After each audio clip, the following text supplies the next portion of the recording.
Hello everyone, welcome to Crystal Commerce Classes, Learning That Influences You by Avneet Kaur.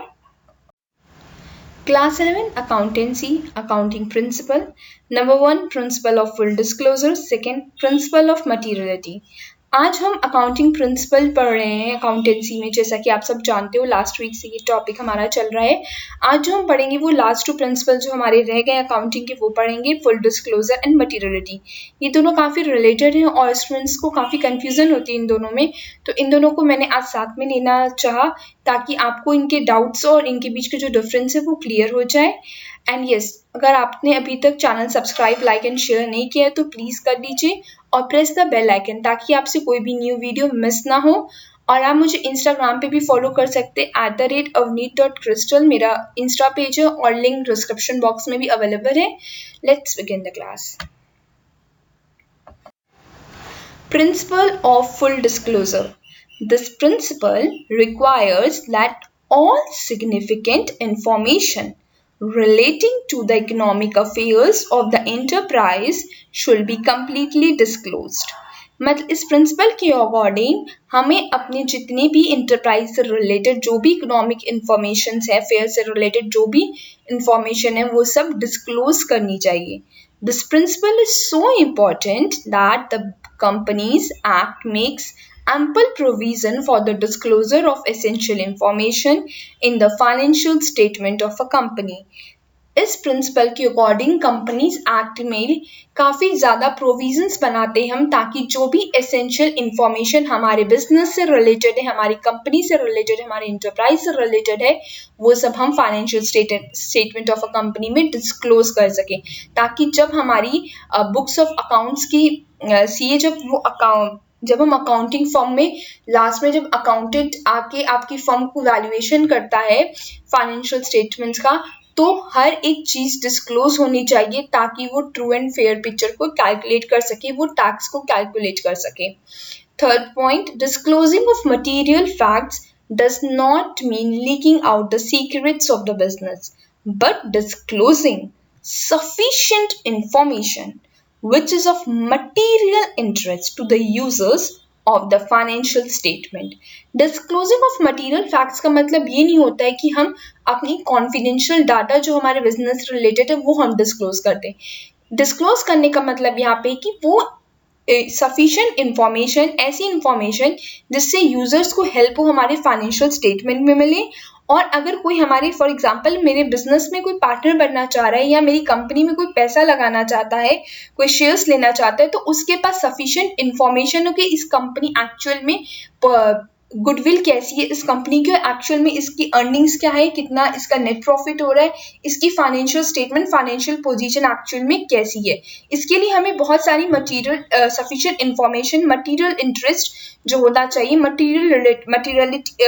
Material interest मतलब वो सारे interest जिस reasons की वजह से एक पर्सन एक कंपनी में पैसा लगाएगा या कोई किसी बिजनेस में उसका पार्टनर बनेगा किसी पार्टनरशिप फर्म में, तो ये सब चीज़ों के लिए कुछ इंफॉर्मेशन डिस्क्लोज करना बहुत इंपॉर्टेंट होता है। बट डिस्क्लोज करने का मतलब ये नहीं कि आप अपने कॉन्फिडेंशियल डाटा को डिस्क्लोज करें। फुल डिस्क्लोजर प्रिंसिपल हमें ये बताता है कि हमारे जितनी भी सिग्निफिकेंट इंफॉर्मेशन हैं जो कि इकोनॉमिक अफेयर से रिलेटेड है, वो सारी इंफॉर्मेशन जो हमारे फाइनेंशियल स्टेटमेंट ऑफ कंपनी में इफेक्ट डालती है वो सब हमें डिस्क्लोज करनी चाहिए। Principle of materiality. This principle is an exception of full disclosure. Full disclosure का exception है, यानी कि उसका opposite है। According to this principle, items having an insignificant effect or being irrelevant to the users need not to be disclosed. ये principal कहता है कि ऐसे आइटम जो कि इनसिग्निफिकेंट है, जिनकी बहुत ज़्यादा इंपॉर्टेंस नहीं है हमारे बिजनेस में, उनको डिस्क्लोज करने की ज़रूरत नहीं है। और वही फुल डिस्क्लोजर क्या कहता था, हमें हर एक सिग्निफिकेंट इंफॉर्मेशन, हर एक इकोनॉमिक अफेयर को क्या है डिस्क्लोज करना चाहिए। Second point, these unimportant items are either left out, या तो ये छूट जाते हैं, और merged with some other items, या फिर ये मर्ज हो जाते हैं किसी अदर आइटम्स के साथ। Otherwise in accounting statements will be unnecessarily overburden. नहीं तो क्या होगा, जो हम अकाउंटिंग स्टेटमेंट्स बना रहे हैं वो बहुत ज़्यादा ओवरबर्डन हो जाएंगे, क्योंकि उन का शायद उतना इफेक्ट हमारे बिजनेस में नहीं पड़ता है। Third point, it should be noted that what is material for one person concerned may be immaterial for another। इस लाइन का ये मतलब है कि अगर हो सकता है एक बिजनेसमैन के लिए एक बिजनेस में उस मटेरियल यानी कि उस चीज की इतनी वैल्यू हो, मटेरियल हो मतलब बहुत इंपॉर्टेंट रोल प्ले कर रहा हो वो ट्रांजैक्शन या वो जो भी हमने सिग्निफिकेंट इंफॉर्मेशन है वो एक कंपनी के लिए इंपॉर्टेंट हो सकती है, वहीं पे वो दूसरी कंपनी के लिए इमटेरियल हो सकती है, वो उतनी सिग्निफिकेंट नहीं हो सकती है।